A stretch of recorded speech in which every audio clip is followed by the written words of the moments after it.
Praise the lord అందరికీ.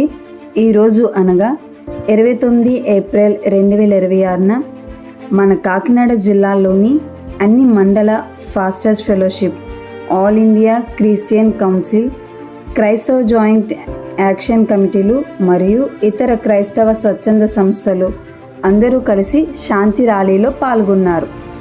మన Kakinada బాన్గుడి junction నుండి కలెక్టరేట్ ఆఫీస్ వరకు మత స్వేచ్ఛకు భంగం కలిగించే 1950 రాష్ట్రపతి ఉత్తర్వులు రద్దు చేయాలని, పాస్టర్లపై, సేవకులపై, చర్చిలపై దాడులను అరికట్టాలి, క్రైస్తవులకు మత స్వేచ్ఛను కలిగించాలి అని రాజ్యాంగ ఆర్టికల్ 25 ప్రకారంగా మత స్వేచ్ఛ కలిగించాలి అని కోరుకుంటూ వీ వాంట్ జస్టిస్ అంటూ క్రైస్తవుల హక్కుల కొరకు పోరాడుతూ గళమెత్తి వారి స్వరాన్ని ప్రభుత్వానికి వినిపించుటకు క్రైస్తవులందరూ సమైక్యంగా స్వచ్ఛందంగా ఈ ర్యాలీలో పాల్గొని జయప్రదంగా చేశారు.